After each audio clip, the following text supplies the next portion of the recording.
मनुष्य का स्वभाव ऐसा है, उसे अपना दुख और दूसरों का सुख हमेशा बड़ा लगता है। बहुत से लोग तो ऐसे होते हैं जो अपने दुख से ही परेशान होते हैं, लेकिन कुछ लोग ऐसे भी होते हैं जो दूसरों के सुख से भी परेशान होते हैं। हर इंसान को यही लगता है कि मेरी जिंदगी में सबसे ज़्यादा दुख है, मेरी ज़िंदगी बहुत मुश्किल है, बहुत तकलीफ़ें हैं मेरी ज़िंदगी में। दूसरों की ज़िंदगी बहुत आसान है। कोई मेरी ज़िंदगी जिए तो उसे पता चले कि कितनी कठिनाइयाँ हैं मेरी ज़िंदगी में। आज हम बात करेंगे ऐसी 3 कहानियों के बारे में कि जब भी आपको ये लगे कि आपकी ज़िंदगी में बहुत दुख हैं, तो ये 3 कहानियाँ सुनकर आपको अपना हर दुख छोटा लगने लगेगा। पहली कहानी एक सूफी कहानी है कि एक आदमी बहुत दुखी रहता था और परमात्मा से रोज शिकायत करता था कि हे प्रभु, मैंने तेरा आखिर क्या बिगाड़ा है? इतना दुख तूने मुझे क्यों दिया है? सारी दुनिया सुखी दिखाई देती है, एक मुझे छोड़कर। अगर मुझे कोई कभी दुखी इंसान भी मिलता है तो वो भी इतना दुखी नहीं होता जितना ज़्यादा मैं दुखी हूँ। आखिर मैंने तेरे साथ ऐसा क्या गलत किया है जो मुझे इतना दुख तूने दिया है? एक रात उसने सपना देखा। सपने में देखा कि आकाश से परमात्मा बोल रहे हैं कि आज तेरे दुखों की बदलाहट कर देते हैं। तू कहता है ना कि सब तेरे से ज़्यादा सुखी है, तू ही सबसे ज़्यादा दुखी है। उसने कहा, हाँ प्रभु, यही तो कह रहा हूँ, जिंदगी भर से मैं यही कह रहा हूँ। अब जाकर सुनवाई हुई तो परमात्मा ने कहा, चल उठ। और एक बड़े भवन की तरफ सारा नगर जा रहा है। सब लोग अपने अपने कंधे पर गठरियाँ लिए हुए हैं, क्योंकि सबको कहा गया है कि अपने अपने दुख, अपने अपने सुख अपनी अपनी गठरी में बांध कर ले आओ। यह भी अपने सुख दुख जल्दी से बांध कर पहुंच गया कि आज बदलने का मौका मिला है। उस भवन में पहुंचकर उसने देखा कि यहाँ तो बहुत सारे लोगों की भीड़ लगी हुई है। सब लोग अपनी अपनी गठरी लेकर आए हैं। फिर उन सब लोगों को आज्ञा दी गई कि सब लोग खूंटियों पर अपनी अपनी गठरियाँ टांग दें। गठरियाँ टांग दी गई। फिर आज्ञा हुई, अब जिसको भी जिसकी गठरी चाहिए वो चुन सकता है। बड़ी भाग दौड़ मच गई। ये आदमी भी भागा, लेकिन आप ये जानकर चकित होंगे कि सब लोगों ने अपनी अपनी गठरियाँ वापस ले ली। इस आदमी ने भी अपनी ही गठरी को वापस चुना और आकाश में खिलखिलाहट होने लगी। तो परमात्मा ने उस व्यक्ति से कहा, क्यों तूने अपनी ही गठरी को वापस क्यों चुना? तू ही तो बदलना चाहता था ना अपने दुखों को किसी और के साथ। तो उसने कहा कि जब मैंने दूसरों की गठरियाँ देखी तो अपनी ही गठरी मुझे छोटी मालूम पड़ी और सबके दुखों की गठरियाँ मुझसे बहुत ज़्यादा बड़ी थी। और फिर मैं अपने दुख से कम परिचित तो हूँ, जानता तो हूँ। अब दूसरे के दुख के बारे में तो मुझे कुछ पता भी नहीं है, और इस बुढ़ापे में किसी और का दुख लेकर मैं कहीं बड़ी मुसीबत में न फंस जाऊँ। अपने दुख तो जाने माने थे, लेकिन दूसरों के दुख कभी देखे ही नहीं थे। ये कहानी हमारी ही जिंदगी से जुड़ी है और हमें शिक्षा देती है। हम हमेशा ये देखते रहते हैं कि हमें क्या नहीं मिला है, जो लोगों को मिला है, लेकिन हम कभी ये नहीं देखते कि जो हमको मिला है वो कितनों को मिला है।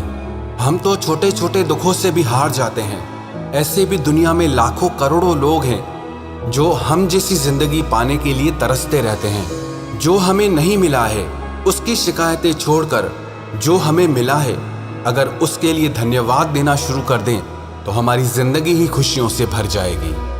और दूसरी कहानी, एक व्यक्ति बहुत गरीब था। गर्मी के दिन थे और उसको पहनने के लिए पैरों में चप्पल भी नहीं थी।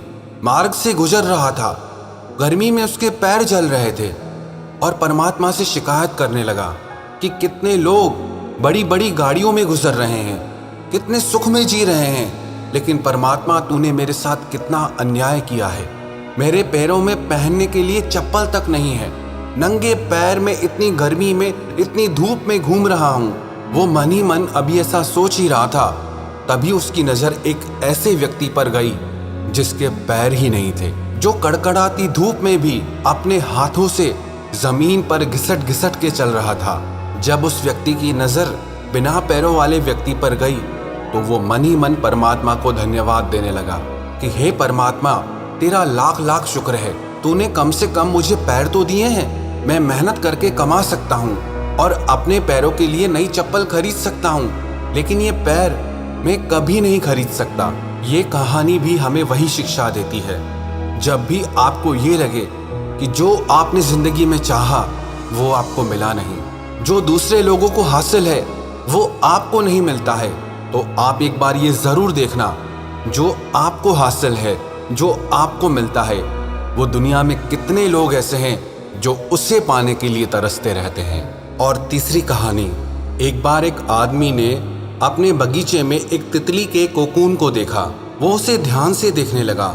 उसने नोटिस किया कि उस कोकून में एक छोटा सा छेद बना हुआ है और एक छोटी तितली उस छेद से बाहर निकलने की बहुत कोशिश कर रही थी।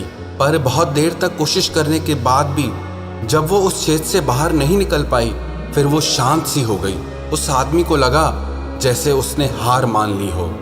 इसीलिए उस आदमी ने उस तितली की मदद करने के लिए एक कैंची उठाई और कोकून की छेद को बड़ा कर दिया, जिससे तितली आसानी से बाहर आ पाए। और यही हुआ। तितली बिना किसी संघर्ष के आसानी से बाहर आ गई, लेकिन उसका शरीर सूजा हुआ था और पंख सूखे हुए थे। उस आदमी को लगा कि वो तितली अपने पंख फैलाकर उड़ने लगेगी, पर ऐसा कुछ भी नहीं हुआ, बल्कि कुछ समय बाद ही वो तितली मर गई। उस आदमी ने एक बुजुर्ग व्यक्ति को अपनी सारी बात बताई, तो उस बुजुर्ग ने बताया, असल में कोकून से निकलने की जो प्रक्रिया है उसको प्रकृति ने इतना कठिन इसीलिए बनाया है, जिससे ऐसा करने से तितली के शरीर में मौजूद तरल पदार्थ उसके पंखों में पहुंच सके और वो छेद से बाहर निकलते ही उड़ जाए और जिंदा रह सके। लेकिन तुमने उसकी मदद करके उसकी सामान्य प्रक्रिया को तोड़ दिया, जिसके कारण उसकी मौत हो गई।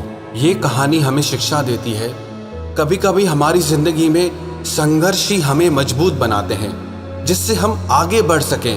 क्योंकि जो लोग संघर्ष से नहीं गुजरते वो लोग अपनी भावनाओं से, अपने विचारों से अपंग रह जाते हैं और ज्यादा देर तक सफल नहीं रह पाते हैं। लेकिन जो इंसान संघर्षों से होकर गुजरता है उससे छोटे मोटे दुख असर ही नहीं करते, उस पर प्रभाव ही नहीं डालते। इन तीनों कहानियों का सार यही है कि जब भी आपकी जिंदगी में कोई दुख आए, कोई तकलीफ आए, कोई परेशानी आए, तो आप हिम्मत मत हारना, उन दुखों से हारकर निराश मत हो जाना, बल्कि आप उन दुखों से लड़कर अपनी जिंदगी में आगे बढ़ना। दुख इंसान को कमजोर नहीं बनाते, अक्सर इंसान को सुख ही कमजोर बनाते हैं। दुख तो आपको और भी मजबूत इंसान बनाने के लिए आते हैं, दुख तो आपको और सफल इंसान बनाने के लिए आते हैं। लेकिन शर्त यह है कि हम उन दुखों से हारे नहीं, हम उन दुखों से घबराए नहीं, बल्कि उन दुखों का सामना करके, उनसे लड़के हम अपनी जिंदगी में आगे बढ़ें और अपने लक्ष्य की प्राप्ति करें।